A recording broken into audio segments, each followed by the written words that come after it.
বিসমিল্লাহির রহমানির রহিম। আজকে হচ্ছে 19শে ডিসেম্বর 2025। আমাদের বাংলাদেশ বার কাউন্সিল লিখিত ব্যাচের 20তম ক্লাস, এবং আজকে আমরা আলোচনা করব ফৌজদারি কার্যবিধির 9 নম্বর প্রশ্ন। ফৌজদারি কার্যবিধির 9 নম্বর প্রশ্নে যেটা আছে দেখেন, সেটা হলো যে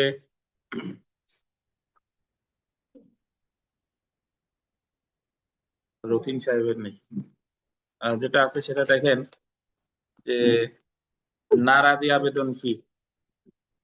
পুলিশ কর্তৃক দাখিলকৃত চূড়ান্ত প্রতিবেদনের বিরুদ্ধে তথ্য প্রদানকারী কি কোনো প্রতিকার আছে? সংশ্লিষ্ট আইন উল্লিখিত উত্তর দাও। তো নারাজি আবেদন আসলে আম, গতকালে আমরা একটু ধারণা দিছিলাম যে যখন কোনো তদন্ত প্রতিবেদন দেয়, তদন্ত প্রতিবেদন কে দেয়? তদন্ত প্রতিবেদন সিআর মামলায় দেয়, জিআর মামলায় দেয়। জিআর মামলায় দেয় 173 ধারায়, সিআর মামলায় দেয় 202 ধারায়, বা যেখানেই দেখ না কেন, তদন্ত প্রতিবেদনের বিরুদ্ধে যিনি মামলাটা করেছেন, অর্থাৎ জিয়ার মামলা হইলে সংবাদদাতা, সিয়ার মামলা হইলে নালিশকারী, ওই তদন্ত প্রতিবেদন যদি তার মনোভূত না হয়, মানে তদন্ত প্রতিবেদনের বিরুদ্ধে সে সংক্ষুব্ধ, সে তদন্তে যাদের নাম আসছে অ্যাকচুয়ালি তাদের ছাড়াও অন্যান্য আরো অনেক লোক আছে যাদের তদন্তে নাম আসে নাই, তাহলে সেই ক্ষেত্রে এই নালিশকারী বা সংবাদদাতা বা রাষ্ট্রপক্ষের প্রতিকার হলো নারাজি দেওয়া। কি দেওয়া বলে? নারাজি দরখাস্ত দেওয়া। আর নারাজি দরখাস্তের আর একটা নাম হলো অধিকতর তদন্তের আবেদন। অধিকতর তদন্তের আবেদন। এখন অ্যাকচুয়ালি নারাজি দরখাস্তের প্রেক্ষিতে আহ, যখন ম্যাজিস্ট্রেটের কাছে নারাজি দেওয়া হয়, ফৌজদারি কার্যবিধির কোনো ধারায় স্পেসিফিক ভাবে নারাজি শব্দটা নাই। তাহলে নারাজি দরখাস্তটা কেন দেয়? নারাজি দরখাস্ত তদন্ত প্রতিবেদনের বিরুদ্ধে দেয়, এবং যখন নারাজি দরখাস্ত দেওয়া হবে তখন এটা সিআর মামলার মতো করেই এটা আদালতের কাছে বিবেচিত হবে। অর্থাৎ একটা সিআর মামলায় নালিশি দরখাস্ত দিলে ম্যাজিস্ট্রেট যা যা করতে পারে, নারাজি দরখাস্ত পেলে ম্যাজিস্ট্রেট তাই তাই করতে পারে। উনি ইচ্ছা করলে নারাজি দরখাস্ত সরাসরি খারিজ করে দিতে পারে যে না, নারাজির নারাজির কোনো দরখাস্ত দেওয়ার প্রয়োজনীয়তা এখানে নেই। উনি ইচ্ছা করলে এটার ভিত্তিতে অধিকতর তদন্তের নির্দেশ দিতে পারে। উনি ইচ্ছা করলে এটার ভিত্তিতে সরাসরি আমলেও নিতে পারে। এ হচ্ছে কথা। তবে এই নারাজি দরখাস্তটা সিআর মামলা যেরকম 200 ধারায় দায়ের করা হয়, নারাজি দরখাস্ত 200 ধারায় দায়ের করা হয়। তবে এই নারাজি দরখাস্ত কখনো আসামি দিতে পারে না। যিনি অভিযুক্ত ব্যক্তি তিনি কখনোই বলতে পারেন না যে আমি তদন্ত প্রতিবেদন মানি না। তো 6 নম্বর প্রশ্নটা যদি দেখি, একটি ফৌজদারি মামলার তদন্তে নারাজি দরখাস্তের ধারণা ব্যাখ্যা করুন। পুলিশ প্রতিবেদনের বিরুদ্ধে দাখিলে নারাজি দরখাস্তের প্রেক্ষিতে ম্যাজিস্ট্রেটের করণীয় বর্ণনা করুন। এই ক এবং খ উভয়েরই উত্তর কিন্তু প্রকৃতপক্ষে একই। তো আমরা প্রথমে উত্তরটা পড়া শুরু করি, আসেন।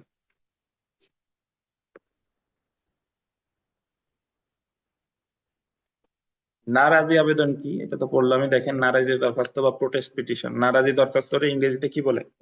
Protest petition. নারাজি অর্থ হলো আমি মানি না। দাখিলকৃত তদন্ত বা অনুসন্ধান প্রতিবেদনের বিরুদ্ধে সংক্ষুব্ধ এজাহারকারী বা সংবাদদাতা বা নালিশকারী উক্ত রিপোর্ট প্রত্যাখ্যান করে যে দরখাস্ত বা পিটিশন দাখিল করেন তাকেই নারাজি দরখাস্ত বলে। তাহলে এজাহারকারী বা সংবাদদাতা অথবা কে? নালিশকারী যে রিপোর্ট প্রত্যাখ্যান করে যে দরখাস্ত বা পিটিশন দাখিল করে তাকেই নারাজি দরখাস্ত বলে। তদন্তকারী কর্মকর্তা তার তদন্তে শেষে ফৌজদারি কার্যবিধি 1898 এর 173 ধারা মতে পুলিশ রিপোর্ট প্রদান করেন। তদন্তকারী কর্মকর্তা তার তদন্তে যদি দেখেন যে সাক্ষ্য দ্বারা আনিত অভিযোগ প্রাথমিকভাবে প্রমাণিত হয়েছে, তাহলে তিনি অভিযোগপত্র বা চার্জশিট দাখিল করেন, নাকি? অন্যদিকে আনিত অভিযোগ প্রাথমিকভাবে প্রমাণিত না হলে সেই ক্ষেত্রে ফাইনাল রিপোর্ট বা চূড়ান্ত প্রতিবেদন দাখিল করেন। উভয় প্রতিবেদনকেই ফৌজদারি কার্যবিধি 1878 এর 173 ধারার মধ্যে পুলিশ রিপোর্ট বা পুলিশ প্রতিবেদন বলা হয়। তো এখানে যদি দেখেন, তদন্তকারী কর্মকর্তা পুলিশ প্রতিবেদন দাখিল করলে ফরিয়াদি কিংবা সংবাদদাতা উক্ত প্রতিবেদনের বিরুদ্ধে আদালতে আপত্তি দাখিল করতে পারেন। ফরিয়াদি কিংবা সংবাদদাতার এই ধরনের আপত্তি দাখিলকে নারাজি দরখাস্ত বলে। আবেদন না আসলেও চূড়ান্ত প্রতিবেদন পাঠ করে ম্যাজিস্ট্রেট যদি দেখেন যে ঘটনা আরো তদন্ত করা প্রয়োজন, তখন তিনি আদেশ দিবেন, ইহাও নারাজির আওতায় আসে। এটার অর্থ হলো যে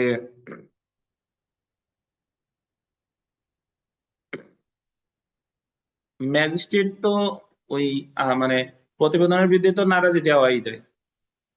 এখন প্রশ্ন হলো যে নারাজি কি চার্জশিটের বিরুদ্ধে দেওয়া যায় নাকি ফাইনাল রিপোর্টের বিরুদ্ধে দেওয়া যায়? নারাজি অ্যাকচুয়ালি পুলিশ রিপোর্টের বিরুদ্ধেই দেওয়া যায়, তাতে সেই পুলিশ রিপোর্টটা চার্জশিট হোক আর ফাইনাল রিপোর্ট হোক। এখন যদি বলেন স্যার চার্জশিট মানে তো দোষী সাব্যস্ত করে এই রিপোর্টটা দিছে, তাও কি নারাজি দেওয়া যাবে? হ্যাঁ যাবে। কারণ দেখা গেল চার্জশিটে নাম আসছে 3 জনের, সেন্ট আপ আসামি 3 জনের, আর নট সেন্ট আপ আসছে 3 জন। তাহলে বাদী তো চাচ্ছে যে সকলের নামই সেন্ট আপে আসুক। সেন্ট আপ নন সেন্ট আপ মনে আছে আপনাদের?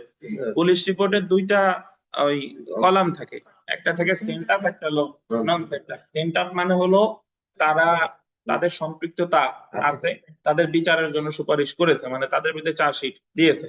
আর নট সেন্ট আপ মানে হলো তাদের মানে সম্পৃক্ততা পায়নি এবং তাদের এই মামলার দায় হতে অব্যাহতি দানের সুপারিশ করেছে। তাহলে সাফ কথা যদি বলি যে এই নারাজি প্রতিবেদন এটা পুলিশ রিপোর্টের বিরুদ্ধে দেওয়া যায়, ওয়েদার ইট ইজ চার্জশিট আর ফাইনাল রিপোর্ট, মানে চার্জশিট আর ফাইনাল রিপোর্ট যাই হোক না কেন এটার উভয় ক্ষেত্রেই নারাজি দেওয়া যেতে পারে।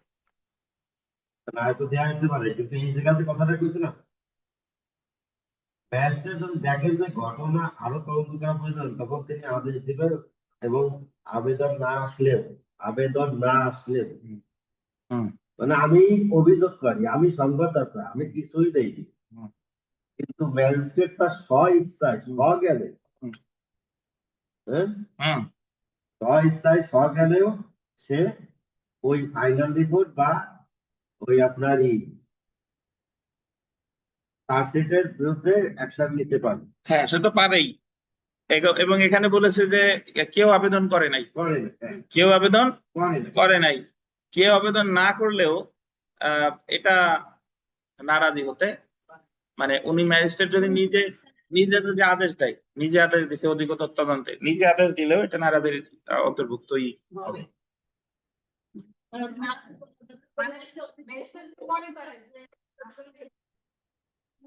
এটাও রাস্তায় আসবে, যে রাস্তায় একটা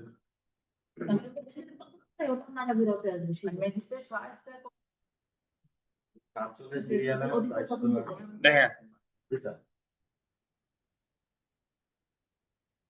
শাহজাহান আলী মন্ডল বনাম বেলায়েত হোসেন এই মামলায় বলা হয়েছে নারাজি পিটিশন হলো ফৌজদারি কার্যবিধির 200 ধারার অধীন অভিযোগের একটি পিটিশন এবং এমন পিটিশন গ্রহণ করে ম্যাজিস্ট্রেট অভিযুক্ত ব্যক্তির বিরুদ্ধে অভিযোগ আমলে নিতে পারে বা পুলিশ কর্তৃক অধিকতর তদন্তের নির্দেশ দিতে পারে।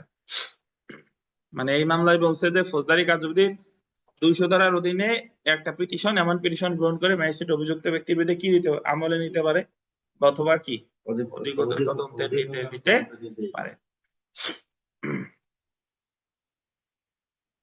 এরপরে আমরা যদি দেখি আর একটা মামলা দেখেন, সৈয়দ আজবারুল কবির বনাম সাইদ ইফসান কবির। যেহেতু দুইজনের যেহেতু নাম আছে সেহেতু এটা হলো শেয়ার মামলা। যদি একটা নাম রাষ্ট্র থাকতো তাহলে এটা হতো শেয়ার মামলা।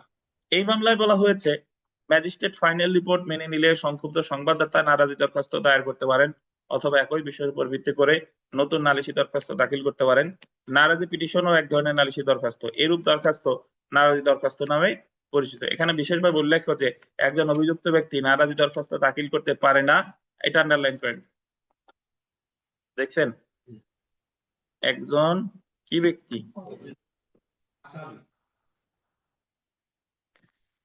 একজন অভিযুক্ত ব্যক্তি নারাজি দরখাস্ত দাখিল করতে পারে না বা একজন অভিযুক্ত ব্যক্তি অধিকতর তদন্তের আবেদনও করতে পারে না। অর্থাৎ যখন কোনো তদন্ত প্রতিবেদন পুলিশ দিয়ে দিয়েছে তখন আসামি যদি মনে করে যে না এটা তার বিরুদ্ধে আসছে, সে নারাজি দরখাস্ত দিতে পারে না বা সে অধিকতর তদন্তের আবেদনও করতে পারে না। বুঝছেন? এখন যদি বলেন যে স্যার তাহলে অভিযুক্ত ব্যক্তির প্রতিকার কি, অভিযুক্ত ব্যক্তি নারাজি তো দিতে পারতেছে না, বাট অভিযুক্ত ব্যক্তি না ডিসচার্জের আবেদন করবে। যখন ওই মামলাটা বদলি করে দিল চার্জ গঠনের জন্য, চার্জ গঠনের আগে ডিসচার্জের আবেদন করতে পারবে।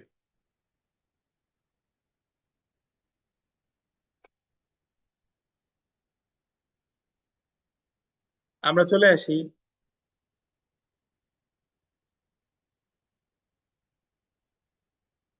ম্যাজিস্ট্রেট কর্তৃক নারাজি দরখাস্ত নিষ্পত্তি করুন। এখন ম্যাজিস্ট্রেটের কাছে যদি নারাজি দরখাস্ত দেওয়া হয় তাহলে তিনি আসলে কি করতে পারেন?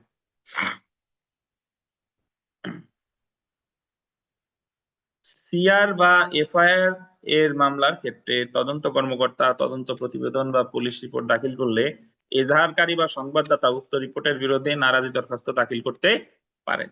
এমন নারাজি পিটিশনকে ম্যাজিস্ট্রেট নালিশি দরখাস্ত হিসেবে গ্রহণ করে ফৌজদারি কার্যবিধি 200 ধারা থেকে, আন্ডারলাইন করবেন, 200 ধারা থেকে 300 ধারার বিধান অনুসরণ করতে পারেন। ফৌজদারি কার্যবিধির কত থেকে কত? 200 ধারা থেকে 300 ধারা।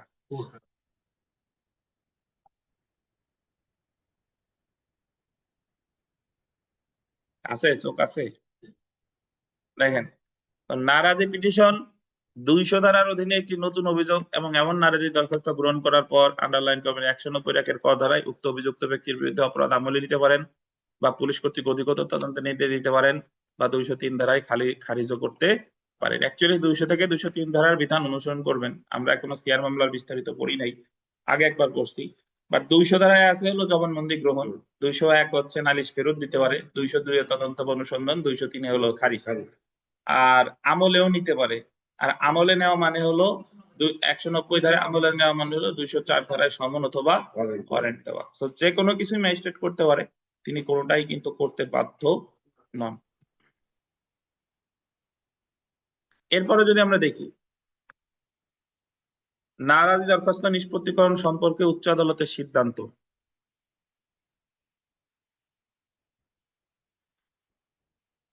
মানে নারাজি দরখাস্ত পাওয়ার পর ম্যাজিস্ট্রেট এটা কেমনে নিষ্পত্তি করবে, উচ্চ আদালতে এই বিষয়ে কি কি বলেছে? বিচারিক নজিরে আছে যে নারাজি আবেদন দাখিল করা হলে এটাকে নালিশের আবেদন হিসেবে গণ্য করতে হবে। মানে নারাজি দরখাস্ত যদি আপনি দাখিল করেন, এটা জিআর মামলা হোক আর এটা সিআর মামলা হোক, এটা বিবেচনা করবে কি হিসেবে? নালিশি দরখাস্ত হিসেবে। এবং ম্যাজিস্ট্রেটের উচিত ফৌজদারি কার্যবিধির 200 ধারা অথবা 202 ধারার বিধান কি অনুসরণ করা। এছাড়া উচ্চ আদালতের বিভিন্ন সিদ্ধান্তের আলোকে ম্যাজিস্ট্রেট নিম্নবর্ণিত যে কোনো একটি পদ্ধতিতে নারাজি দরখাস্ত নিষ্পত্তি করতে পারেন। কি কি পদ্ধতি দেখেন যদি আমরা দেখি, উক্ত আবেদনকে সরাসরি আমলে গ্রহণ করতে পারেন। মানে উনি জবানবন্দি নিয়েই ইচ্ছা করলে সরাসরি কি করবে? আমলে গ্রহণ করবে। বা উক্ত বিষয়ে অধিকতর তদন্তের আদেশ দিতে পারেন। অধিকতর তদন্ত মানে হলো এই বিষয়টা আবার তদন্ত করা হোক। এটা ইট ডাজন্ট মিন রি ইনভেস্টিগেশন। এটা কি? অধিকতর তদন্ত। পুনঃ তদন্ত মানে হলো যা আগে যা আছে সব বাতিল। অধিকতর তদন্ত আছে, আছে তো আছে, আবার তদন্ত নতুন করে করবে। নতুন করে করবে মানে হলো যা আছে তো আছে, এটা আবার করতেছে বা আরো কিছু আছে কিনা খতিয়ে দেখতেছে। উক্ত বিষয়ে বিচার বিভাগে অনুসন্ধানের আদেশ দিতে পারে বা নারাজি আবেদনকে নামঞ্জুরও করতে পারে। এই হলো নারাজি পিটিশনের প্রেক্ষিতে উচ্চ আদালতের সিদ্ধান্ত অনুসারে একজন ম্যাজিস্ট্রেট কি কি করতে পারে।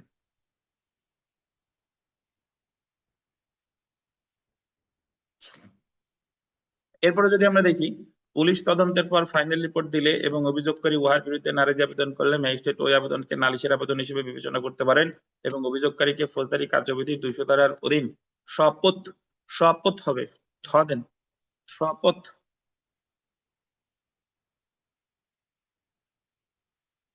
শপথ গ্রহণ পূর্বক পরীক্ষা করে 190 একের ক ধারার অধীন অপরাধ আমলে নিতে পারে। এ হলো নারাজি দরখাস্তের প্রেক্ষিতে একজন ম্যাজিস্ট্রেট মহোদয় কি কি করতে পারেন। এখন আমরা যেটা দেখবো সেটাও খুবই গুরুত্বপূর্ণ। দেখেন, সেটা হলো যে নারাজি দরখাস্ত অগ্রাহ্য করলে সংক্ষুব্ধ ব্যক্তির প্রতিকার। নারাজি দরখাস্ত দিচ্ছেন, আপনার পুলিশ রিপোর্ট মনোভূত হয় নাই, এরপর নারাজি দিচ্ছেন, নারাজিও খারিজ, যা দিচ্ছেন সব খারিজ। এখন আপনারা আর কোনো প্রতিকার আছে কিনা? তো এটা যদি দেখেন যে নারাজি দরখাস্ত ম্যাজিস্ট্রেট অগ্রাহ্য করলে সংক্ষুব্ধ ব্যক্তির প্রতিকার আছে, ম্যাজিস্ট্রেট নারাজি প্রত্যাখ্যান করলে সংক্ষুব্ধ ব্যক্তি একই গ্রাউন্ডের উপর ভিত্তি করে ফ্রেশ কমপ্লেইন বা নতুন মামলা দায়ের করতে পারে। তাহলে আপনি নারাজি দরখাস্ত যদি প্রত্যাখ্যান করে, তাহলে যে বিষয়ে মামলা হয়েছে আবার সেম বিষয়ে কি করা যাবে? মামলা করা যাবে। বা ফৌজদারি কার্যবিধির ধারা 439 ক অনুযায়ী অধিকতর অনুসন্ধানের জন্য দায়রা জজ আদালতে রিভিশন করতে পারবে। তাহলে নারাজি দরখাস্ত যদি প্রত্যাখ্যান হয়, প্রতিকার হলো অ্যাকচুয়ালি দুইটা, একটা হলো নতুন মামলা করা আর একটা কি করা? রিভিশন করা। এক্ষেত্রে ম্যাজিস্ট্রেট কর্তৃক তর্কিত আদেশের তারিখ হতে 30 দিনের মধ্যে উক্ত রিভিশন দরখাস্তটি দাখিল করতে হবে। কত দিনের মধ্যে? 30 দিনের মধ্যে। তো তাহলে আম, আমরা প্রিলিতেই ভালোভাবে পড়েছিলাম যে নারাজি দরখাস্ত যদি কারো অগ্রাহ্য হয় তাহলে সেটার বিরুদ্ধে অ্যাকচুয়ালি কি প্রতিকার আছে, কি কি আছে? নতুন মামলা করা যাবে অথবা রিভিশন দায়ের করা।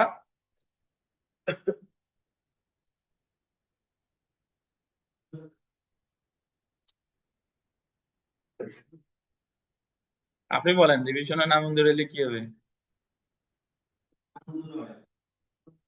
হুম, এই তো জানেন তো।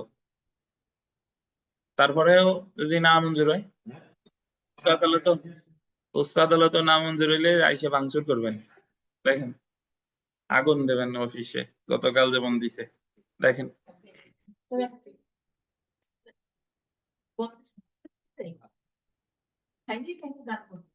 দেখেন পুলিশ কর্তৃক দাখিলকৃত চূড়ান্ত প্রতিবেদনের বিরুদ্ধে তথ্য প্রদানকারীর প্রতিকার। এটা ওই একই কথা, মানে সেম প্রশ্ন। পুলিশ কর্তৃক দাখিলকৃত চূড়ান্ত প্রতিবেদনের বিরুদ্ধে এতক্ষণ যা পারলাম সেটার কি উত্তর। এজাহার বা দেখেন, এজাহার বা নালিশের ভিত্তিতে থানায় বা আদালতে মামলা দায়েরের পর পুলিশ মামলাটি তদন্ত করে। উক্তরূপ তদন্ত শেষে ফৌজদারি কার্যবিধি 1898 173 ধারা মতে তদন্তকারী কর্মকর্তা যাদের বিরুদ্ধে অভিযোগ প্রমাণিত হয় তাদের বিরুদ্ধে ম্যাজিস্ট্রেটের নিকট চার্জশিট দাখিল করেন। নাকি প্রমাণিত হলেই তো চার্জশিট দেন, মানে উনি তদন্ত করার পরে আইও সাহেব পাইছেন যে অমুক অমুক অমুক অপরাধ করছে, তাহলে দেবে চার্জশিট। আর যাদের বিরুদ্ধে অভিযোগ প্রমাণিত হয় না তাদের বিরুদ্ধে ম্যাজিস্ট্রেটের নিকট ফাইনাল রিপোর্ট দাখিল করেন।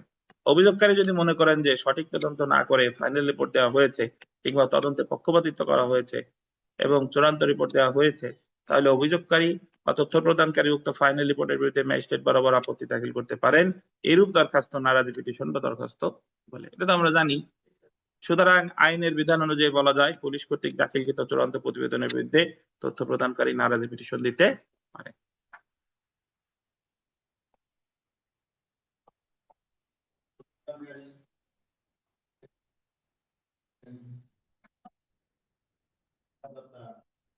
হ্যাঁ, তথ্য প্রদানকারী, সংবাদদাতা, এজাহারকারী, ইনফরমেন্ট, এই চারটা হলো এক, মানে হলো জিয়ার মামলায়। আর নালিশকারী, অভিযোগকারী, ফরিয়াদি, এটা হলো কমপ্লেইনেন্ট। এগুলো হলো কি মামলায়? সিআর মামলায়। এখন আমরা পরের প্রশ্নটা, গ নাম্বার প্রশ্নটা একটু পড়ি। দেখেন, এই ধরনের প্রশ্ন আপনাদের আসবে আসবে আসবে। তো যদি আমরা একটু দেখি, একবার এসেছিল এটা। এক্স ওয়াই কে প্রহার করে। প্রহার মানে কি? মানে মারধর করে।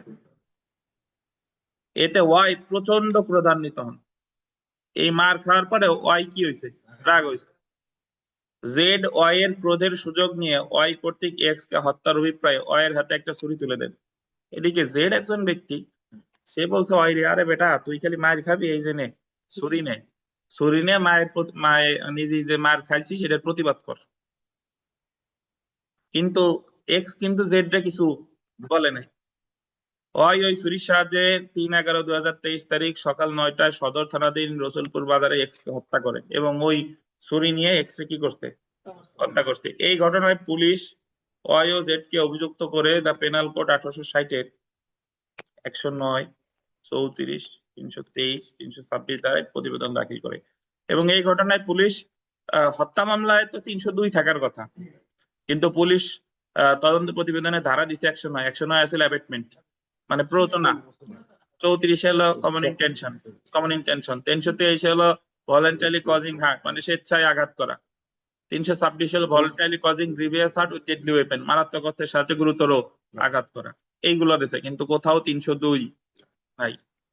দ্য পেনাল কোড 1860 অনুযায়ী ওয়াই ও জেড এর ফৌজদারি দায় নিরূপণ পূর্বক পুলিশ প্রতিবেদনের বিরুদ্ধে সংশ্লিষ্ট আদালতে দাখিলের নিমিত্তে একটি গোল দিবেন নারাজি দরখাস্ত দাখিল করুন। এখন আপনাদের যত মুসাবিদা টসাবিদা আমরা পড়ছি বা সামনে পড়বো, এখনকার দিনে এখনকার সময়ে মুসাবিদা কিন্তু সরাসরি বলবে না যে অমুক বিষয়ে মুসাবিদা লেখুন, তমুক বিষয়ে মুসাবিদা লেখুন।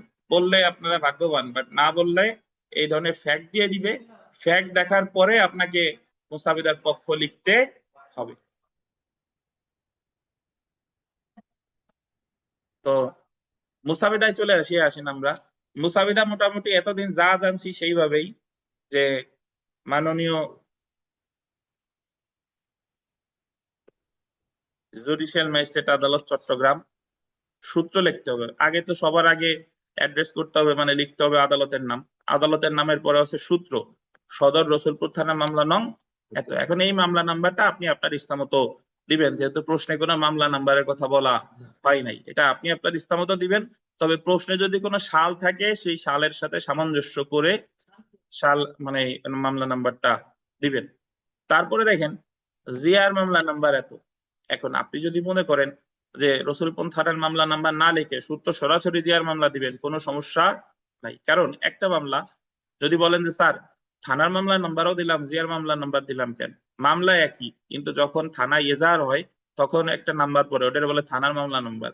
পরবর্তীতে সেটা ওই জিয়ার অফিসের বইতে নিবন্ধিত হয়, তখন সেটা হয়ে যায় কি জিয়ার মামলা।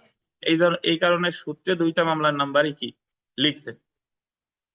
মানে আপনার যারা যারা এখানে মানুষ আছেন তাদের দেখা গেল বাসায় একটা ডাক নাম আর অফিসিয়ালি আর একটা নাম। তো এই জায়গায় প্রথম যখন এফআইআর হয়েছে তখন হলো থানার মামলা, এফআইআরটা যখন জিয়ার হয়েছে তখন জিয়ার মামলা নাম্বার। তো এই জায়গায় রাষ্ট্র সমান সমান বাদী, কারণ এটা ওই যে যেহেতু পুলিশ তদন্ত প্রতিবেদন দিছে, এই জায়গায় রাষ্ট্র হবে কি বাদী। বনাম ওয়াই এবং কি জেড, এরা হচ্ছে কি আসামিগণ। এখন মজার বিষয় হলো আপনি এই দরখাস্তে এই আগে ওয়াইজেড এর নাম লিখে আগে আসামিগণ বনাম রাষ্ট্র লিখতে পারেন, কোনো সমস্যা নাই। মানে বাদীর নাম হবো তাহলে পরে, আবার আগে বাদীর নাম লিখে পরে আসামির নামও লিখতে পারেন, কোনো সমস্যা নাই। এটার আগে পরে কোনো ব্যাপার না, বুঝাইতে পারলাম কিনা? আগে আসামিগণও লেখা যায়, পরে আসামিও লেখা যায়। আর মেইনলি আমি দরখাস্তটা কার পক্ষে করতেছি সেটা তো পরিষ্কার হয়ে যাচ্ছে যে বিষয়তে, বিষয় বাদী পক্ষে কি নারাজি দরখাস্ত।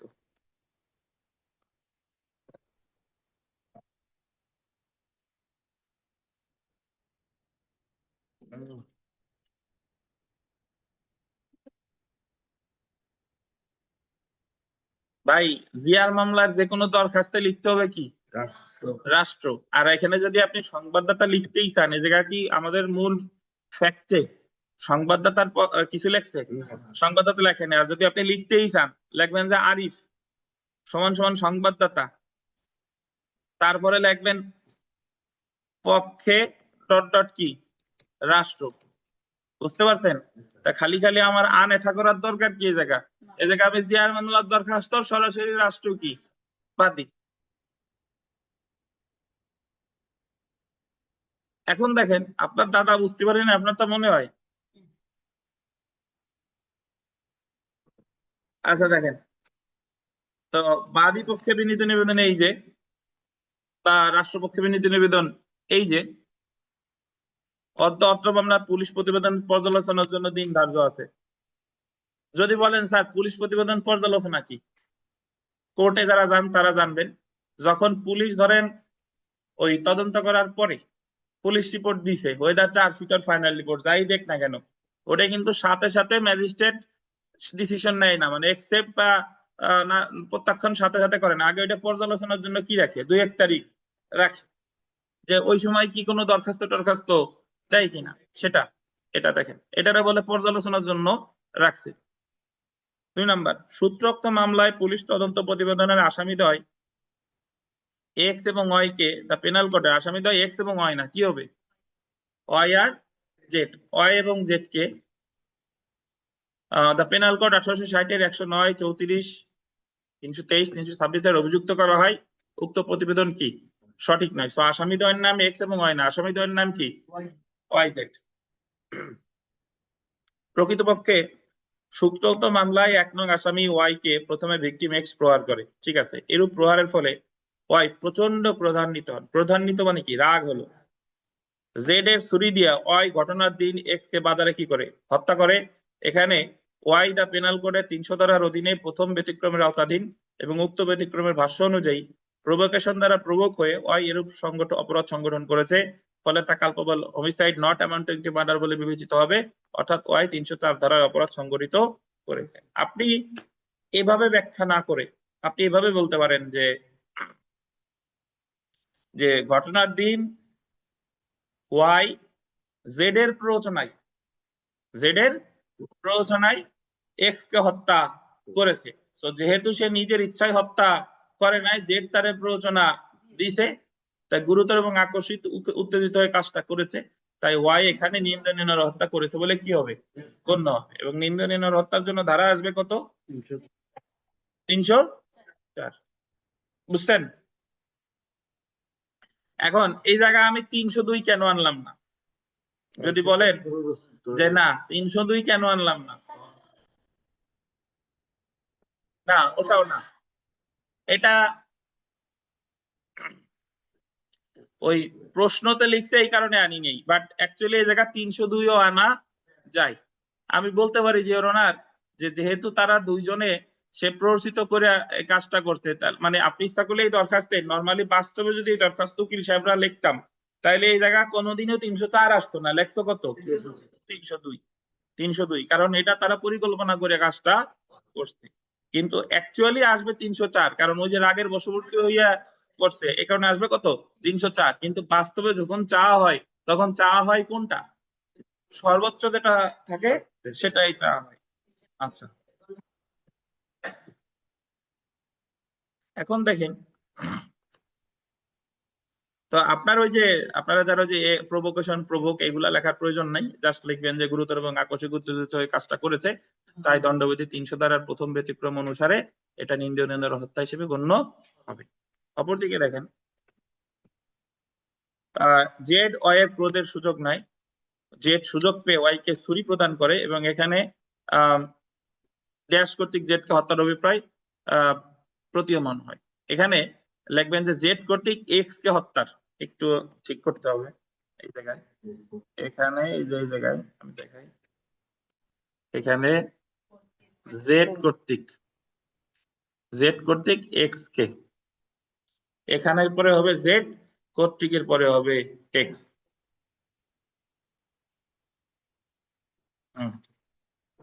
এখানে জেড কর্তৃক এক্স কে হত্যার অভিপ্রায় স্পষ্ট প্রতীয়মান হয়, ফলে দা পেনাল কোড 1860 এর 108 ধারা অনুযায়ী অ্যাবেটেড হিসেবে গণ্য হবে। যেহেতু এর হত্যার সহযোগিতার ব্যাপারে তা পেনাল কোড 1860 এ কোনো সুস্পষ্ট বিধান নাই, তাই 109 ধারার অধীন হিসেবে খুনের অপরাধে সংগঠনে দোষী হবে। তাই পেনাল কোড 1860 এর 300 ধারার ব্যতিক্রমের একটা বক্তব্য উদাহরণ অনুযায়ী জেড খুন করেছে মর্মে কি হবে? গণ্য হবে। জেড দা পেনাল কোড এর 109 ধারার সূত্রে 302 ধারায় শাস্তিযোগ্য অপরাধ সংগঠন করেছে। অতএব বিজ্ঞ আদালতের নিকট বিনীত নিবেদন এই যে উপযুক্ত কারণ বিবেচনা করা আইন ও ন্যায় বিচারের সাথে আদালতের বিধান মতে বাদী পক্ষ কর্তৃক দাখিলকৃত নারাজি দরখাস্ত মঞ্জুর পূর্বক পুলিশ প্রতিবেদন প্রত্যাখ্যান করে ডিবি বা পিবিআই কর্তৃক অধিকৃত তদন্তের আদেশ দানে কি হয়? মর্জি হয়। আপনি এই জায়গা চাইছেন যে আগে করছিল পুলিশ, কিন্তু এখন এটার জন্য দিতে মর্জি হয় কার কাছে? ডিবি অথবা পিবিআই। ডিবি হলো ডিটেকটিভ ব্রাঞ্চ আর পিবিআই হলো পুলিশ ব্যুরো অফ ইনভেস্টিগেশন। তখন ম্যাজিস্ট্রেট সাহেব আবার মাঝে মাঝে জিজ্ঞেস করে, কে ডিবি আর পিবিআই তে কি লোক আছে নাকি? ঠিক আছে, ইতি তারিখ অমুক। ডিবি হলো detective branch.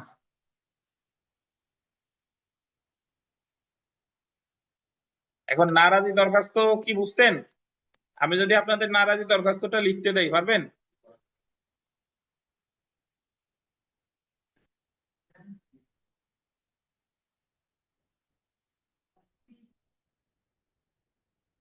PBI, police bureau of investigation. নতুন ফ্যাক্ট লাগবে না, না দেখে এই নারাজি দরখাস্তটা লেখেন আপনার মনে যা আসে সেই আঙ্গিকে। একটা সময় হচ্ছে 10 মিনিট, 10 মিনিটে দিলাম 5 মার্ক।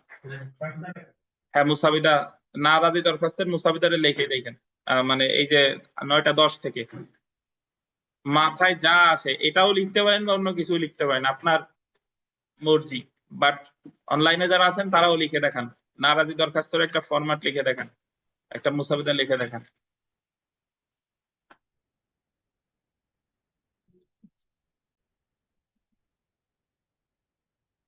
এ সিরাজুল হক সাহেবের খাতা দেখতেছি, দেখেন। মাননীয় বিজ্ঞ জুডিশিয়াল ম্যাজিস্ট্রেট আদালত সাতক্ষীরা। এই জায়গায় ওই নোটে যাই থাক না কেন, সিরাজুল হক সাহেব শুনতেছেন? হ্যালো, জি স্যার, শুনছি। এখানে একটা জিনিস খেয়াল করবেন, এই নারাজি দরখাস্তগুলো করে আমলি আদালতে। সো আমলি আদালত কারা পরিচালনা করে? আমলি আদালত করে হয় চিফ জুডিশিয়াল ম্যাজিস্ট্রেট, নাইলে চিফ মেট্রোপলিটন ম্যাজিস্ট্রেট, নাইলে প্রথম শ্রেণী ম্যাজিস্ট্রেট, নাইলে মেট্রোপলিটন ম্যাজিস্ট্রেট। আর আপনি যদি এখানে লিখতেই চান তাহলে এই জায়গা সিনিয়র জুডিশিয়াল লেখা যাবে। সিনিয়র জুডিশিয়াল মানে হলো প্রথম শ্রেণীর ম্যাজিস্ট্রেট। আর কিছু যদি না হয় তাহলে লিখতে হবে মাননীয় আমলি আদালত সাতক্ষীরা। তো এজন্য নোটে কি আমাদের শুধু জুডিশিয়াল লেখা আছে এটা? জি স্যার। আচ্ছা, নোটে যদি জুডিশিয়াল থাকে ওই জায়গা জুডিশিয়াল শুধু জুডিশিয়াল হবে না, ওই জায়গা হবে chief judicial, judicial. Senior judicial অথবা চিফ মেট্রোপলিটন। বুঝতে পারছেন? জি স্যার। জি। তো এটা যেহেতু নোটে আছে তো এটা ঠিক করে নিবেন। আর সূত্রতে দীর্ঘকার হবে সাতক্ষীরা সদর থানা এত, জিয়ার মামলা নম্বর এত, রাষ্ট্রবাদী বনাম খুবই। স্যার, আসামিগণ শব্দটা লেখা হয় নাই ডট ডট দিয়ে। হ্যাঁ, ওটা লিখে ফেলবেন, আসামিগণ।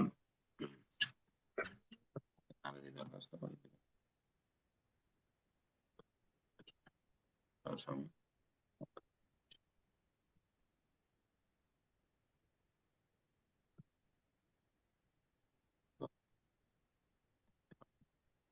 করেছেন। ধন্যবাদ, আপনি 2.5 পাবেন। Thank you sir.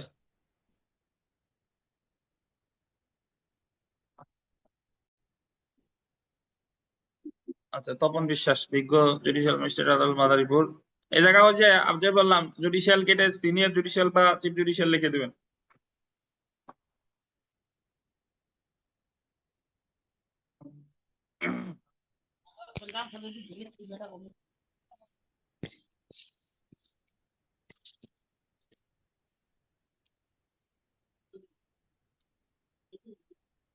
পুরোটা লিখতে পারেন নাই সূর্য সাহেব? আপনি পাবেন 2 পাবেন 2।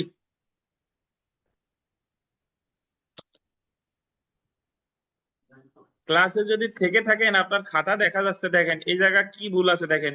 মোকাম বিজ্ঞ জুডিশিয়াল ম্যাজিস্ট্রেট আদালত, তো এই জায়গা তো চিফ জুডিশিয়াল বা সিনিয়র জুডিশিয়াল লেখা হবে, এটা আপনি মেনে নিলাম।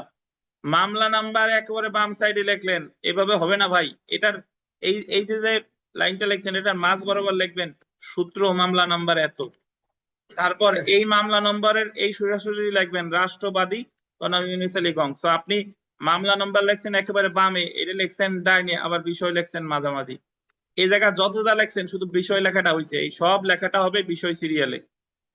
তো আপনার এই কস্ট টাইটেল সাজানো ঠিক নাই, এটা ঠিক করতে হবে। বুঝছেন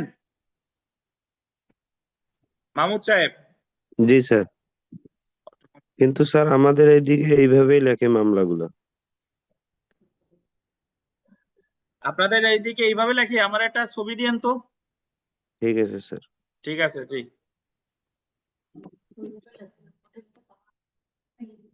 আমাদের একটা ছবি দিয়েন, কারণ আমি যত জায়গার ড্রাফটিং আমার এই জীবদ্দশায় দেখা হয়েছে, আপনি এই যে যেভাবে লেখছেন এরকম কোন জায়গায় আমি দেখি নাই। মামলার নাম্বার একেবারে বাম পাশে, বাদী বিবাদীর নাম ডান পাশে, আর বিষয় মাঝখানে। বাদী পক্ষে বিনীত নিবেদনে এই যে অদ্য মামলার দিন অদ্য ধার্য আছে, তো এই জায়গা দুইবার অত্র মামলার দিন অদ্য ধার্য আছে, ঠিক আছে। এবং অত্র মামলার পুলিশ প্রতিবেদন বিজ্ঞ আদালতে প্রদান করেছে। অত্র মামলার পুলিশ প্রতিবেদনের বিরুদ্ধে সংক্ষুব্ধ হয়ে বাদীপক্ষ অত্র নারাজি দরখাস্ত দায়ের করিলেন। উপরোক্ত মামলায় পুলিশ তদন্ত প্রতিবেদন আসামিদেরকে পেনাল কোডের এত এত ধারায় অভিযুক্ত করা হয়। উক্ত প্রতিবেদনের যে ধারা দেওয়া সঠিক নয়। প্রকৃতপক্ষে ইউনুসকে প্রহারের ফলে রাগ হয় এবং যেটা ছুরিতে ইউনুস ঘটনার দিন ভিকটিমকে ফলে এখানে হত্যা ধারণা দিয়ে ওকে। অর্থাৎ বিজ্ঞ আদালতের নিকট নিবেদন এই যে উপরোক্ত কারণ বিবেচনা করে আইন ও ন্যায়ের মতে বাদীপক্ষ কর্তৃক দাখিল নারাজ দরখাস্ত মঞ্জুরপূর্বক ন্যায় বিচার করিতে জনাবের কি হয় মর্জি হয়। ইতিতাং। ঠিক আছে, ধন্যবাদ। তো আপনি এখানে যা লিখেছেন মোটামুটি ঠিকই ছিল, জাস্ট এইটুকু একটু গরমিল হয়ে গেছে। তো আপনি আপনাদের কি লেখেন আমার একটু ছবি দিয়েন। আপনি এখানে পাবেন 1.5।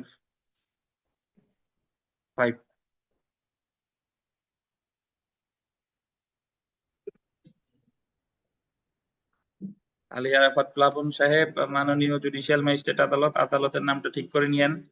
আর রসুলপুর মামলা নাম্বার এত, জিয়ার মামলা নাম্বার এত। এই সূত্র আর জিয়ার মামলায় দুইটা এক সিরিয়ালে লিখবেন। জি স্যার। রাষ্ট্রবাদী বনাম ওয়াইজেড আসামিগণ, বাদীপক্ষের নারাজি দরখাস্ত ধার্য আছে। মামলার পুলিশ তদন্ত প্রতিবেদনের দয়াকে পেনাল কোডের এত এত ধারায় অভিযুক্ত করা হয়, সঠিক নয়। প্রকৃতপক্ষে সূত্রতক মামলায় আসামিকে প্রহার হবে, প্রহার প্রহারের কালে অবস্থায় যেটার তো কালবাংলাটার মধ্যে মার বিবেচিত হবে। সন্তানের অন্যদিকে আছে আদালত নিকট বিনীতের মাঝে উপযুক্ত কারণ বিবেচনা করে আইন ও ন্যায় বিচারের আইন পূর্বক না দেখে লিখছেন তো প্লাবন সাহেব? ফরম্যাটটা আপনার স্যার এটা। না, ফরম্যাট তো আমার। এই যে বর্তমানে যে ওইটাই। লিখলেন এটা কি না দেখে হ্যাঁ। লিখছেন কিনা? জি স্যার। আর হাতের লেখা একটু উন্নতি করতে হবে। হাতের লেখা একটু বাসায় বসে লিখবেন আস্তে আস্তে। রেগুলার আধা ঘন্টা 40 মিনিট ফ্রি সময় পাইলে লিখবেন, তাহলে উন্নতি হবে। তো ধন্যবাদ। আমরা যে বিষয়টা লিখতে দিয়েছিলাম, আজকের সর্বোচ্চ মার্ক 2.5ই। আপনারা 2.5 পাইছেন, অফলাইনে একজন পাইছে, অনলাইনে 2 জন পাইছেন। আর ওই যে যে বিষয়গুলো বললাম এই বিষয়গুলো মাথায় রাখেন। আর যখন আমরা ক্লাস করতে বসবো অবশ্যই অফলাইনে যারা আছেন খাতা কলম নিয়ে আসবেন, আর অনলাইনে যারা আছেন খাতা কলম নিয়ে বসবেন। আর যখন লিখতে বলবো দেখে লিখবেন না। যদি দেখে লিখেন তাহলে নিজে ফাঁকি দিলেন। আর প্রতিদিন আমরা যে লেখা লিখি বা সামনে আবার পরীক্ষার ডেট দিব, তাহলে এই না লিখলে, লিখিত পরীক্ষা মানেই হচ্ছে আপনার লেখা, এবং লেখা যদি সংশোধন না করেন, আপনি মনে করেন যে হাফেজ, জানেন সব, কিন্তু লিখতে গিয়ে লিখতে পারেন না, তাহলে হবে না। আচ্ছা, তো তাহলে আমরা এর পরের প্রশ্নটা আসি, সেটা দেখেন। আর সিরিয়াসনেস এর কোনো কমতি নাই। যারা এখনো শোকে বিহ্বল হয়ে আছেন তারা এখনো রিয়েলিটিতে ফেরত আসেন। আপনি লিখিত পরীক্ষা দেওয়া লাগে বা ভাইবা দেওয়া লাগে, পড়ার কোনো ব্যতিক্রম নাই। আর সেম জিনিসই আপনার কোর্টে গিয়ে লিখতে হবে, কোর্টে গিয়ে প্র্যাকটিস করতে হবে। আর এখানে এই জায়গায় যে লেখা শিখতেছেন, কোর্টে গিয়ে ওই আপনি আপনার সিনিয়রের কাছে কবে শিখবেন তার কোনো গ্যারান্টিও নাই। তো এই জন্য যারা যারা এখনো আমার 2 জন স্টুডেন্ট আছে অফলাইনে, তারা ওই যে আমরা যে লিখিত শুরু করছি তারা এরা আর পাই নাই। একজন হলো আব্দুর রহিম আর একজন হলো রুবেল। এরা প্রথমবার, জীবনের প্রথমবার ওই লিখিত দিয়ে এরা এই পরিমাণ হতাশ হয়েছে যে কি কারণে হতাশ হয়েছে আমার ঠিক বোধগম্য না। কারণ এই জায়গায় পড়ার কোনো ব্যতিক্রম নাই। ওদের তো অনেক অনেক জ্ঞানী গুণী ব্যক্তিগণ। হ্যাঁ হ্যাঁ, না ওই রহিম ছাড়াও আমার আর এক রহিম আছে। ওদের চেয়েও অনেক জ্ঞানী গুণী ব্যক্তিগণ, যারা অনেক পড়াশোনা করছে, 3-4 বার না, তারা পাশ করার যোগ্য। অনেক পড়াশোনা করেও তার রেজাল্ট 2-3 বার আসে নাই। 3-4 বার ট্রাই, 2 বার ট্রাই করার পর 3 বারে মাথায় পাস করছে। এখন সকলের ধৈর্য এক না, কিন্তু ওরা 2 জন ইয়াং ম্যান। কি কারণে 2 জনও একজন, যাই হোক যার যার ব্যাপার। বাট আপনাদের আমি বলি যে উকিল যদি হইতে চান, ধরেন বাংলাদেশ বার কাউন্সিলে দুর্নীতি আছে, সে আছে, কিন্তু তার মানে এই না যে এমনি কেউ পাস করে নাই, অবশ্যই করছে। আমি নিজে প্রমাণ, আমার খান ল একাডেমি আছে। সেই জন্য ধৈর্য ধারণ করতে হবে। এই জায়গায় যারা আছেন, যারা কোর্স করতেছেন, তাদের অনেকেই যে রিভিউতে পাস করবেন আমি বিশ্বাস করি। অফলাইন অনলাইনে আমার সামনে যারা আছে রিভিউতে পাস করবেন। তারপরেও আপনারা এই জায়গা পড়তে আসছেন সিরিয়াসনেস নিয়ে, যে পাস করি আর না করি, আমার তো আগে প্রস্তুতি ঠিক রাখতে হবে। তো ধন্যবাদ। দেখেন আমরা পড়া শুরু করি। যে অপরাধ আমলে নেওয়ার সংক্রান্ত দায়েরকৃত ফৌজদারি রিভিশনে দায়রা আদালত ম্যাজিস্ট্রেটকে অপরাধ আমলে নেওয়ার নির্দেশ দিতে পারেন। আগে প্রশ্নটা বুঝতে হবে। আমরা যারা লিখিত পরীক্ষা দিই অধিকাংশই প্রশ্নই বুঝি না, যে উত্তর লিখবো কি ঘোড়ার ডিম, আগে প্রশ্নই বুঝি না। প্রশ্ন না বুঝলে তো আপনি উত্তর কেমনে লিখবেন? তো এজন্য প্রথমে যেটা প্রশ্ন এসেছে যে অপরাধ আমলে নেওয়ার সংক্রান্ত দায়েরকৃত ফৌজদারি মামলা রিভিশনে দায়রা আদালত ম্যাজিস্ট্রেটকে অপরাধ আমলে নেওয়ার নির্দেশ দিতে পারেন কি। একটু আগে আমরা পড়ছি যে নারাজি দরখাস্ত যদি নামঞ্জুর হয় তাহলে প্রতিকার আছে কি কি? নতুন মামলা করা অথবা কি। এখন ধরেন নারাজি দরখাস্ত নামঞ্জুর হয়েছে ভাই, বা একটা নতুন মামলা নামঞ্জুর হয়েছে, মানে খারিজ করে দিছে, এখন খারিজ করে দিলে যদি আপনি রিভিশন করেন, রিভিশন করা যায় দুইটা আদালতে, ম্যাজিস্ট্রেটের যে কোনো আপিলযোগ্য আদেশের বিরুদ্ধে রিভিশন হবে হলো দায়রা জজে, আর দায়রা আদালত কর্তৃক যে কোনো আপিলযোগ্য আদেশের বিরুদ্ধে রিভিশন হবে হাইকোর্টে। ধরেন আপনি ম্যাজিস্ট্রেটের কাছেই নালিশি দরখাস্তটা দিয়েছিলেন, ম্যাজিস্ট্রেট না খারিজ করে দিয়েছেন, এখন আপনি যাই রিভিশন করছেন দায়রা জজের কাছে। এখন দায়রা জজের রিভিশনের ক্ষেত্রে এই প্রশ্ন জানতে চাইছে যে দায়রা জজ কি এই রিভিশন আদালত হিসেবে ওই ম্যাজিস্ট্রেটকে আদেশ দিতে পারে কিনা যে তুমি আমলে নাও, তুমি আমলে নাও, এই আদেশ দেওয়ার ক্ষমতা দায়রা জজের আছে কিনা, এই হলো কথা। না, এই আদেশ দেওয়ার ক্ষমতা দায়রা জজের নাই। তাহলে বলতে পারেন যে এই আদেশ দেওয়ার ক্ষমতা যদি দায়রা জজের না থাকে তাহলে আমি রিভিশন করে আমার লাভ কি? এটাও আপনার মনে প্রশ্ন আসতে পারে। আপনার রিভিশন করে লাভ হচ্ছে যে এই খারিজ আদেশটা কি করা হবে, বাতিল করা হবে, এবং আপনার এই যে তারে বলবে যে আবার তুমি অনুসন্ধান করো যে আমলে নেওয়া যায় কিনা, আমলে নেওয়া যায় কিনা। এটা অধিকতর অনুসন্ধানের নির্দেশ দিতে পারে যে এই বিষয়ে আমলে নেওয়া যায় কিনা, কিন্তু উনি কখনোই নির্দেশ দিতে পারবে না যে তুমি এটা আমলে নাও। এই আদেশ দিলে তাহলে ম্যাজিস্ট্রেটের যে ডিসক্রিপশনের ক্ষমতা আছে, ম্যাজিস্ট্রেটের যে নর্মাল যে ক্ষমতা আছে সেটা কি হয়, লঙ্ঘিত হয়ে যায়, আইন বিরুদ্ধ হয়ে যায়। কারণ ম্যাজিস্ট্রেটে তো কেউ আদেশ দিতে পারবে না, সে তো তার বিবেচনামূলক ক্ষমতা বলে এটা কি করবে, প্রয়োগ করবে। এ হলো প্রশ্ন। তাহলে আমরা যদি এই প্রশ্নটা পরে এক কথা যদি বলি যে অপরাধ আমলে নেওয়ার সংক্রান্ত দায়েরকৃত ফৌজদারি রিভিশনে দায়রা আদালত ম্যাজিস্ট্রেটকে অপরাধ আমলে নেওয়ার নির্দেশ দিতে পারেন কিনা, পারে? পারে না।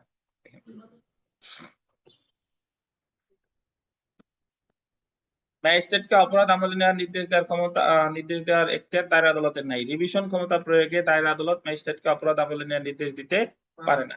নালিশি দরখাস্তের ভিত্তিতে ফৌজদারি কার্যবিধির 190 ধারায় ম্যাজিস্ট্রেট কর্তৃক অপরাধ আমলে না নেওয়ার অর্থ হলো এমন নালিশি দরখাস্ত 203 ধারায় খারিজ বলে গণ্য হওয়া।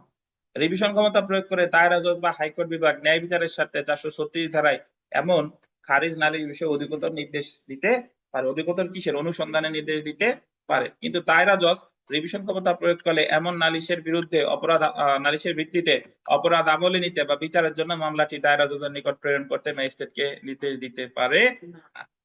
অধিকতর অনুসন্ধান শেষে অপরাধের উপাদান পাওয়া গেলে ম্যাজিস্ট্রেট মামলাটি আমলে নিয়ে পরবর্তী কার্যক্রম গ্রহণ করতে পারে, কিন্তু উনি বলতে পারে না যে তুমি এটা আমলে নাও। উচ্চ আদালতের বিচারিক নজিরে আছে যে অপরাধটি দায়রা আদালত কর্তৃক বিচারযোগ্য হোক বা না হোক এমন অপরাধ আমলে ম্যাজিস্ট্রেটের বিবেচনামূলক ক্ষমতায় হস্তক্ষেপ করার এখতিয়ার দায়রা জজ বা হাইকোর্ট বিভাগের নেই। বুঝতে পারছেন? বিথিকা কি বুঝতেন এই বলেন, বিথিকা জোরে বলেন কথা।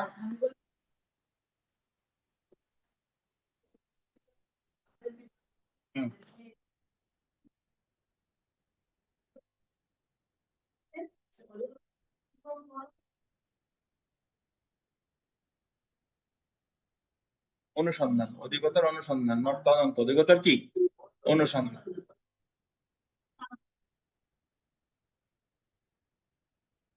দায়রা আদালত বলবে না, বলবে না, ওনার বললে সেটা হবে আলট্রা ভাইরাস, আইন বিরোধী, ওনার ক্ষমতা বহির্ভূত হয়ে যাবে। তো কোনো প্রশ্ন আছে? যারা অনলাইনে আছেন কোনো প্রশ্ন আছে প্লিজ বলতে পারেন, নাইলে আমরা পরের প্রশ্নে চলে যাই। আসেন।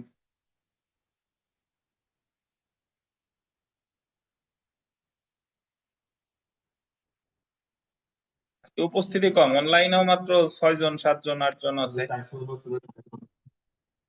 জি, আসেন আমরা 10 নম্বর প্রশ্নটা দেখি। পুলিশ প্রতিবেদন কি? তদন্তকারী কর্মকর্তা কর্তৃক ডায়েরিতে কি কি বিষয় অন্তর্ভুক্ত করা হয়? কোন ফৌজদারি আদালত তদন্ত বা বিচারাধীন কোন মামলার পুলিশ ডায়েরি চেয়ে পাঠাতে পারে কি? যদি পারে কেন? পুলিশ প্রতিবেদন অলরেডি আমরা জানি, তদন্তকারী কর্মকর্তা যে প্রতিবেদন দেয় সেটাকে কি বলে? পুলিশ প্রতিবেদন। পুলিশ প্রতিবেদন ফৌজদারি কার্যবিধির কত ধারায় দেয়? 173। পুলিশ প্রতিবেদন দুই প্রকার, চার্জশিট আর কি ফাইনাল রিপোর্ট। সত্যতা পেলে বলে চার্জশিট, সত্যতা না পেলে বলে ফাইনাল রিপোর্ট। আর পুলিশ প্রতিবেদন অ্যাকসেপ্ট করতে কি ম্যাজিস্ট্রেট বাধ্য?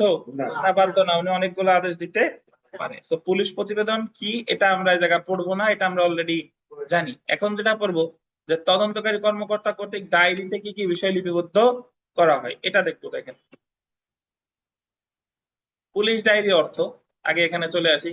পুলিশ ডায়েরি অর্থ, ভাই পুলিশ ডায়েরি হলো তদন্তকারী কর্মকর্তা যখন কোনো মামলার তদন্ত করেন তখন উনি তদন্তের শুরু থেকে শেষ পর্যন্ত যা যা করলেন সবকিছু একটা লিখিত ডায়েরিতে লিপিবদ্ধ রাখেন। এরাই বলে পুলিশ ডায়েরি বা কেস ডায়েরি।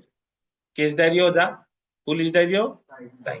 ফৌজদারি কার্যবিধিতে পুলিশ ডায়েরির সংজ্ঞা প্রদান করা হয়নি, তবে ফৌজদারি কার্যবিধির 172 ধারায় পুলিশকে তদন্তের অগ্রগতির বিষয়ে ডায়েরি লেখার বিধান করা হয়েছে। পুলিশের তদন্তের অগ্রগতি যে ডায়েরিতে লিপিবদ্ধ করা হয় সেটাই কি পুলিশ ডায়েরি।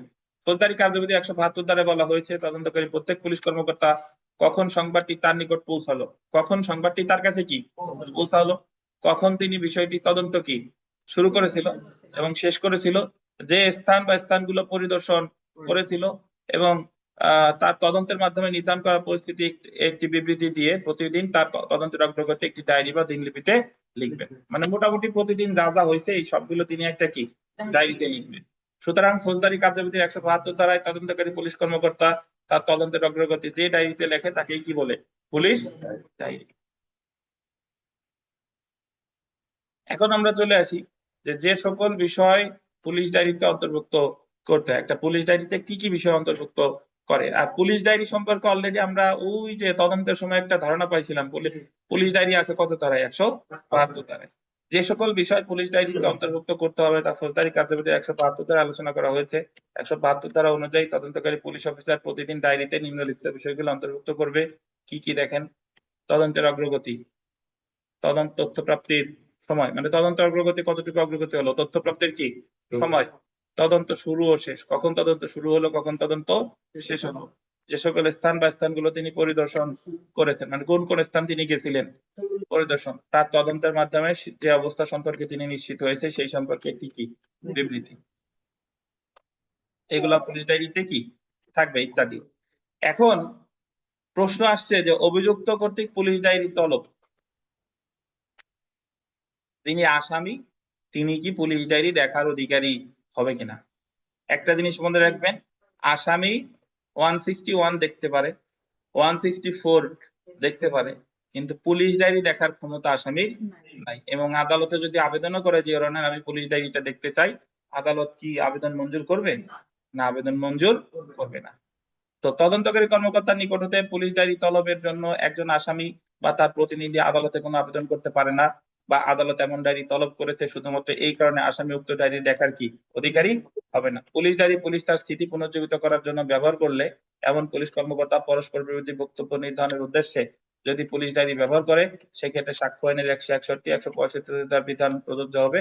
অর্থাৎ এই ক্ষেত্রে অভিযুক্ত পক্ষের আইনজীবী পুলিশ ডায়েরি বিষয়ে পুলিশকে জেরা করতে পারবে। এটার অর্থ হলো যদি কোনো পুলিশ কর্মকর্তা সাক্ষ্য প্রদান করতে এসে সে পুলিশ ডায়েরি দেখে তার স্মৃতি পুনর্জীবিত করে, মানে সে 5 বছর আগে এই মামলার তদন্ত করছিল, সাক্ষ্য দিতে আসছে 5 বছর পরে, এখন তার ভুলে যাওয়াই তো স্বাভাবিক, তখন সে যদি তার ডায়েরি দেখে তার কি করে স্মৃতি পুনর্জীবিত করে, তখন আসামি পক্ষের আইনজীবী আবার ডায়েরি দেখার অধিকারী। কিন্তু পুলিশ যদি তার স্মৃতি পুনর্জীবিত না করতো তাহলে আসামি পক্ষের আইনজীবী এটা কখনোই দেখার অধিকারী হতো না। সে যেহেতু এই পুলিশ ডায়েরি দেখে স্মৃতি পুনর্জীবিত করছে, তাহলে আসামি পক্ষের আইনজীবী পুলিশ ডায়েরি দেখে উনি তাকে জেরা করতে পারে। এবং যদি পুলিশ ডায়েরির সাথে জেরার কোনো অসামঞ্জস্যতা থাকে তাহলে বলতে পারে আসামি পক্ষের আইনজীবী এই যে দেখেন ইওর অনার, সে পুলিশ ডায়েরিতে লেখা আছে এই আর জেরার সময় বলতেছে এই, এবং তার বক্তব্য হচ্ছে পরস্পর বিরোধী।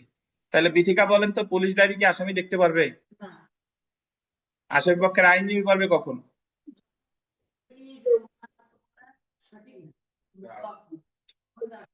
আরিফ সাহেব কি একমত? হ্যাঁ বলেন, খোলাসা করেন, জোরে বলেন। দেখতে পারে না, কিন্তু পক্ষের আইনজীবী তখনই দেখতে পাবে তখন পুলিশ মামলার অনেক দিন হয়ে গেছে, ভাই আদালতের অনুমতি নিয়ে স্যার আমার ডায়েরিটা আমি ডায়েরি দেখে নিই। উনি যখন পুলিশ ডায়েরি থেকে সাক্ষী দিবে তখন আসামির উকিল বলবে কি স্যার উনি যখন ডায়েরি থেকে সাক্ষী দিল তা আমি ওনার ডায়েরি দেখে একটু জেরা করি, তখন আইনজীবী আসামির আইনজীবী ওই ডায়েরি থেকে জেরা করতে পারে। এই খোলাসা কি বলছেন বিথিকা?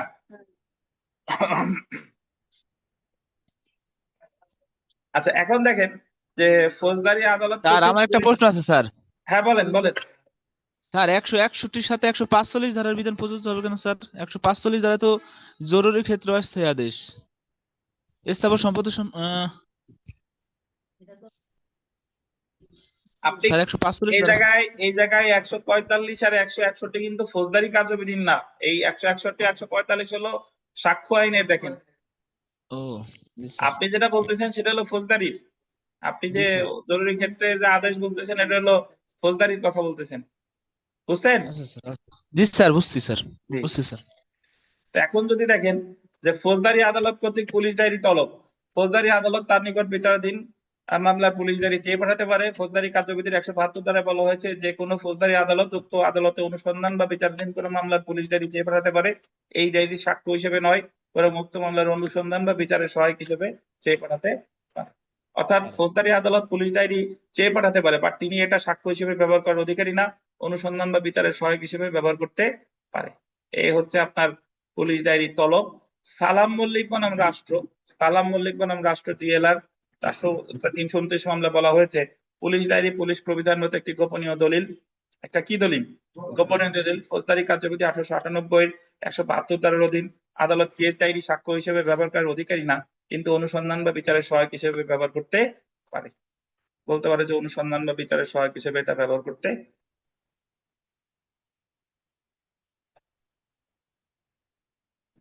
বুঝছেন? কোনো প্রশ্ন থাকলে জিজ্ঞাসা করেন। রিতিকা, কোনো প্রশ্ন আছে? স্যার পুলিশ এই যে ডায়েরি যে যারা তদন্ত করে তাদের কি পার্সোনাল থাকে না, এটা থানা থেকে ইয়ে থাকে ডায়েরিটা? এটা ওনার পার্সোনালি, মানে যে জায়গায় এমন এমন না যে ওটার আকৃতি ডায়েরির মতোই হতে হবে, এটা ডায়েরির মতো হইতে পারে বাট অন্য ভাবেও থাকতে পারে, কিন্তু নাম হচ্ছে পুলিশ ডায়েরি। ও ঠিক আছে।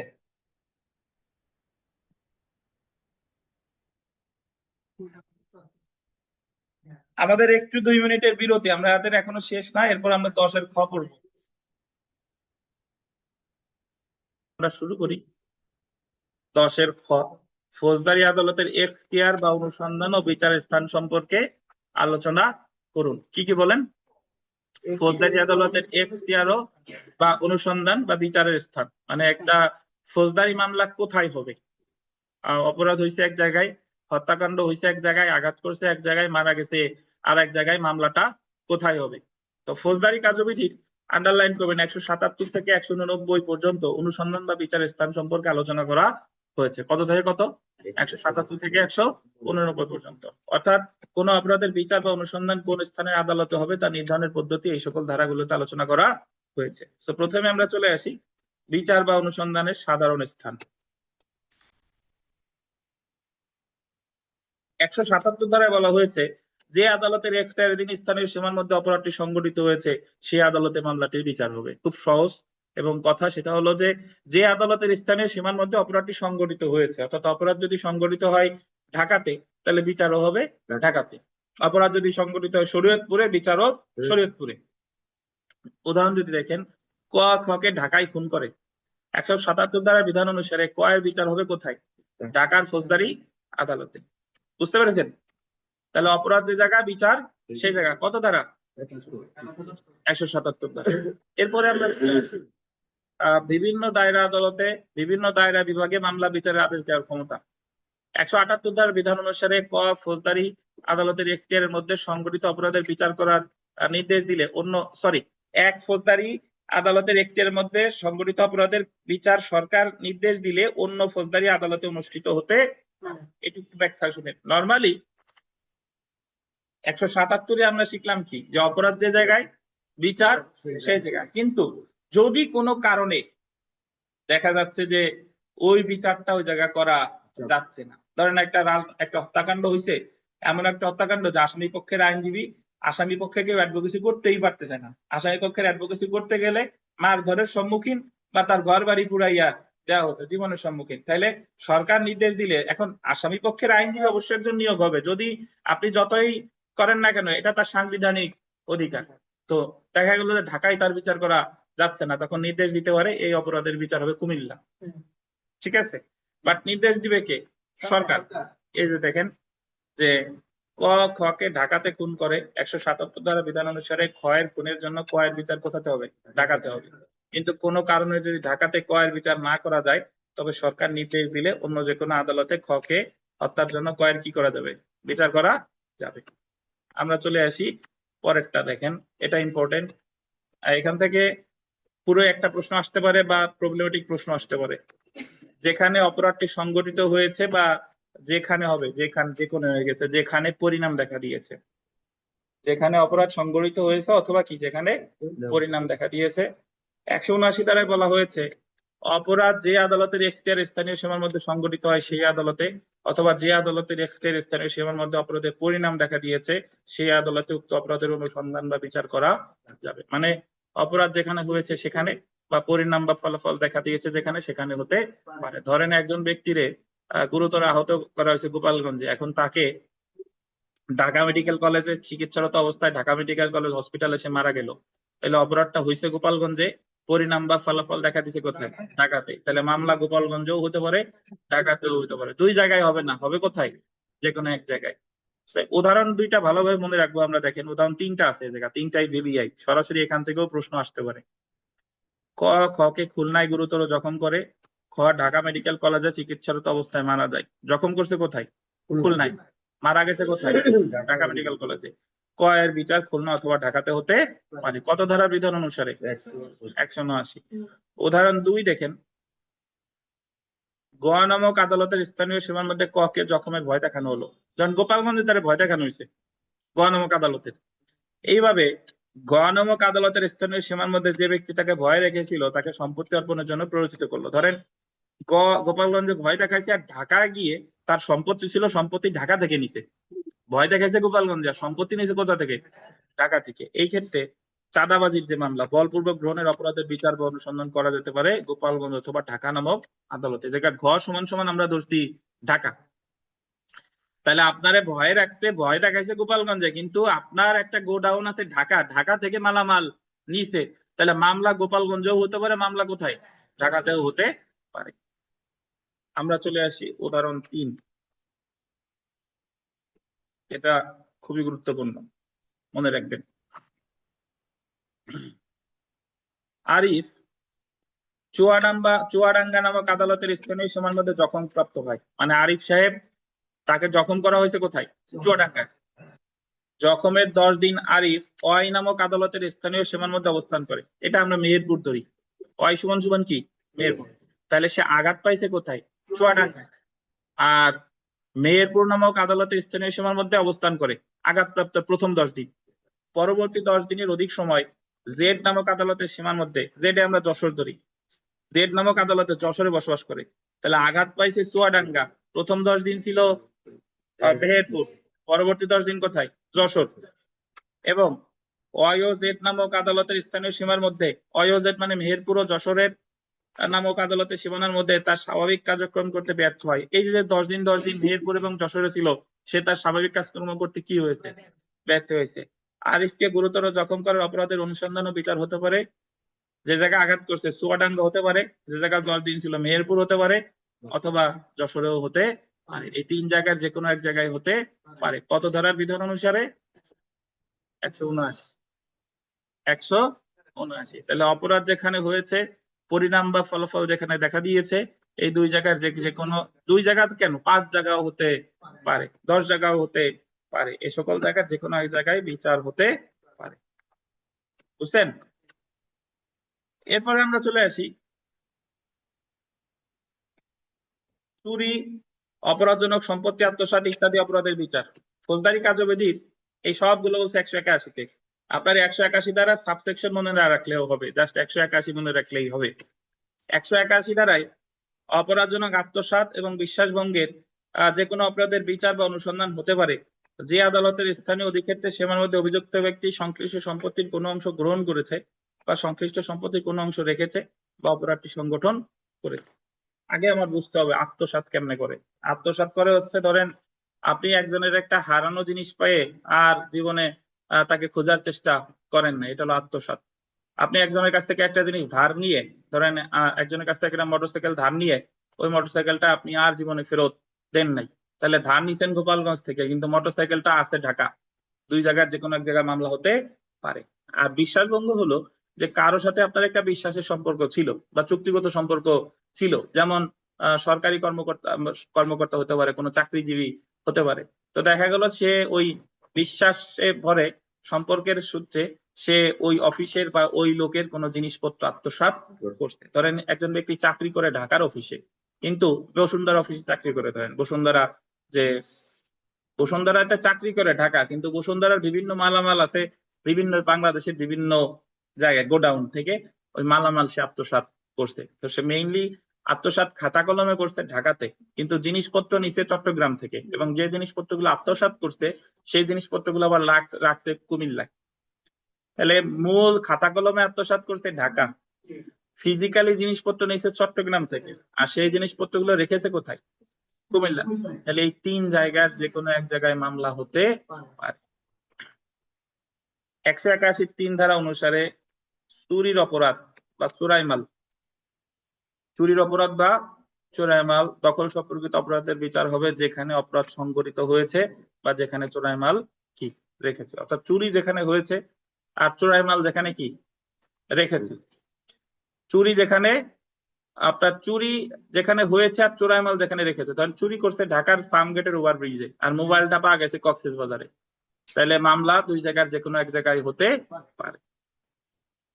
181 ধারা অনুসারে মনুষ্য অপহরণের অপরাধের অনুসন্ধান বা বিচার হবে যে আদালতের স্থানীয় অধিক্ষেত্রের মধ্যে মানুষটিকে অভিযুক্ত ব্যক্তি অপহরণ করেছে বা জোরপূর্বক হরণ করেছে বা আটক রাখা হয়েছিল। এটা বলছে যে অপহরণ যদি কাউরে করে, ধরেন ডিফিকারে অপহরণ করে নিয়ে গেছে, তাহলে অপহরণ করছে গোপালগঞ্জ থেকে এবং ওনারে পাওয়া গেছে বান্দরবন, তাহলে এটার বিচার গোপালগঞ্জ হতে পারে, বান্দরবন হতে পারে। তাহলে আমরা 3টা ধারা পড়লাম, দেখেন অপরাধ 4টা ধারা অ্যাকচুয়ালি। অপরাধ যে জায়গায় মামলা সেই জায়গায় 177, সরকার নির্দেশ দিলে 177-এর অপরাধ অন্য কোথাও বিচার হতে পারে 178, অপরাধ যে জায়গায় পরিণাম বা ফলাফল যে জায়গায়, দুই জায়গার যে কোনো এক জায়গায়, এটা হলো কত 179। আর 181-তে বললো আত্মসাৎ, বিশ্বাসভঙ্গ, এগুলা যে জায়গায় করছে বা সম্পত্তি যেখানে রাখছে, চুরি যে জায়গায় হয়েছে, চোরাই মাল যে জায়গা পাওয়া গেছে, অপহরণ যে জায়গা হয়েছে, অপহৃত ব্যক্তিকে যে জায়গা পাওয়া গেছে, এই সকল জায়গার যে কোনো এক জায়গায় মামলা হতে পারে। সবকিছুই কত 181। তো ধন্যবাদ, আজকে এ পর্যন্তই থাক। আগামীকাল সকাল 8টায় চলে আসেন, আমরা বিস্তারিত পড়বো, এবং প্রতিদিনের মতো কাগজপত্র সাথে নিয়েন।